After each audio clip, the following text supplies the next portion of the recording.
तर आता याच अनुषंगाने आपण चर्चा करणार आहोत. आपल्यासोबत आहेत आमदार प्रसाद लाड, जे भाजपचे आमदार आहेत. आणि सगळ्यात महत्त्वाचा विषय जो आहे तो अर्थातच आहे आज राहुल गांधींवरती केलेल्या आरोपांचा. पण प्रसादजी, त्याचबरोबर त्याच्यावरती पलटवारही करण्यात आलेला आहे. आत्ता या घडीला अशा पद्धतीने आरोप प्रत्यारोप करण्याची गरज आहे का इतर प्रश्न देशासमोर आहेत, हाही प्रश्न तुम्हाला विचारावासा वाटतोय?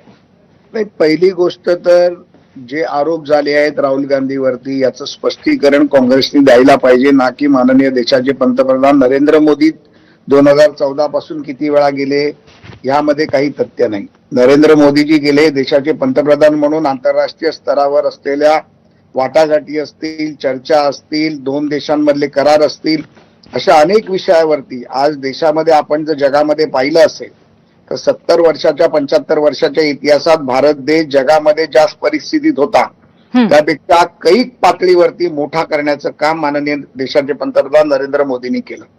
जगामध्ये अनेक छोट्या मोठ्या देशांमध्ये जाऊन, ज्या देशामध्ये आतापर्यंत काँग्रेसचा किंवा कुठल्याही पक्षाचा पंतप्रधान गेला नव्हता, त्या देशात जाऊन त्या देशाशी करार करून मैत्रीचे संबंध दृढ करून आपण मग रशिया असो, अमेरिका असो, चीन असो, सौदी अरेबिया असो, आफ्रिका असो, अनेक देश, म्हणजे जवळजवळ जगामधल्या सर्व देशांवरती एक वर्चस्व निर्माण करण्याचं काम.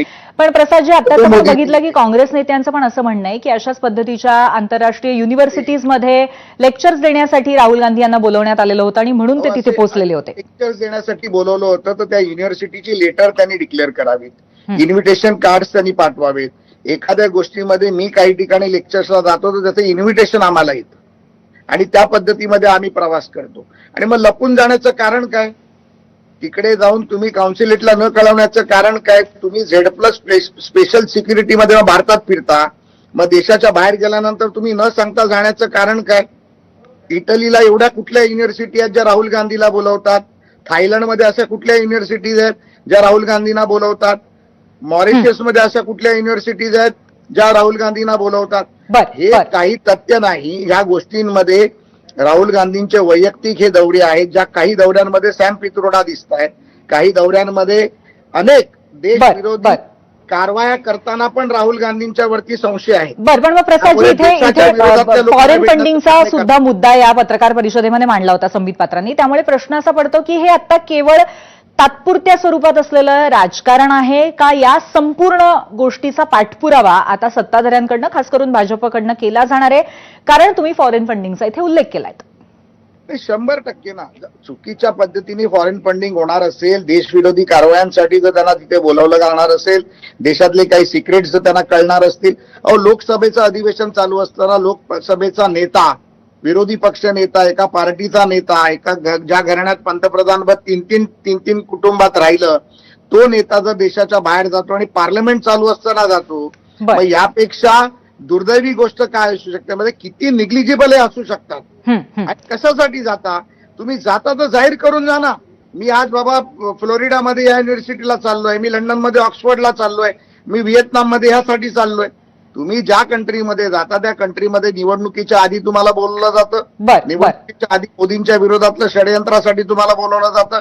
पण मग प्रसादजी, पण अशा वेळी असाही प्रश्न पडतो की या सगळ्या पार्श्वभूमीवर आता मोदीजींनी जेव्हा आवाहन केलं त्याच्यानंतर काँग्रेसने पलटवार केला आणि त्यानंतर बरोबर 2 दिवसात हे आरोप का करण्यात आले? जर इतका मोठा प्रश्न फॉरेन फंडिंगचा असेल तर निवडणुकीच्या आधी सुद्धा मुद्दा काढता आला असता. नाही, याच्या आधी देखील राहुल गांधींवरती असे अनेक आरोप या दौऱ्यावरती झालेत.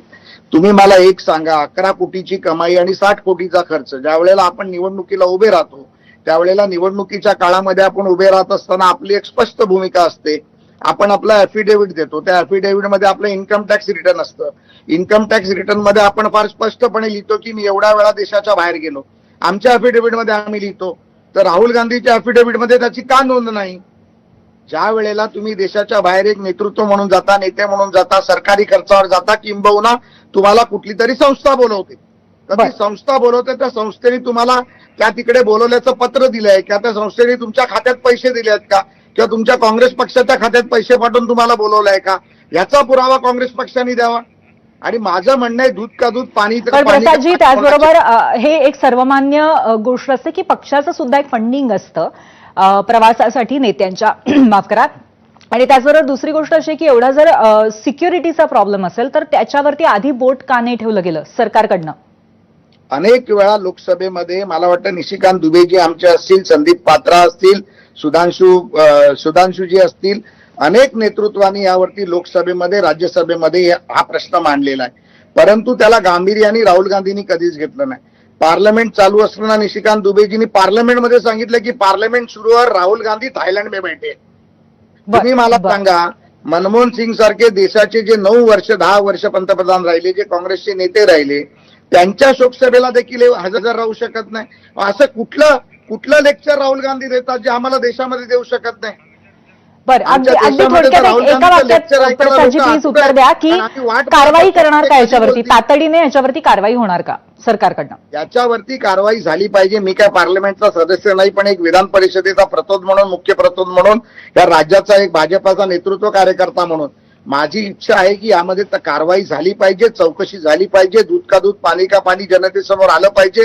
या बाबतीतलं एक पत्र देखील तात्काळ मी उद्या माननीय देशाचे गृहमंत्री अमितभाई शहा, माननीय राज्याचे मुख्यमंत्री देवेंद्रजींना लिहिणार आहे की या बाबतीत पंतप्रधानांना पत्र लिहून या बाबतीतला खुलासा आणि याची चौकशी पूर्णपणे झाली पाहिजे. आणि पंतप्रधानांच्या देखील दौऱ्यांबद्दल ज्या काय आमच्या भगिनी येऊन टीव्हीवरती बोलून गेल्या की पंतप्रधान जाते उन्हें कोई बुलाता नाहीये, मी त्यांना सांगू इच्छितो की देशामध्ये ज्या वेळेला अनेक पंतप्रधान झाले त्यांची जगामध्ये कुठे किंमत नव्हती. त्या नरेंद्र मोदीला ऑस्ट्रेलियाचे पंतप्रधान बॉस बोलतात, अमेरिकेचे राष्ट्राध्यक्ष मिठी मारतात, लंडनचे पंतप्रधान मिठी मारतात, अनेक राष्ट्राध्यक्ष ही ताकद माननीय नरेंद्र मोदींनी तिथे निर्माण केली जगाच्या पातळीवरती. नक्कीच हा मुद्दा अर्थातच सगळ्या काँग्रेसच्या नेत्यांपर्यंत या निमित्ताने पोहोचलेला आहे. धन्यवाद, तुम्ही आमच्याशी चर्चा केली त्याबद्दल.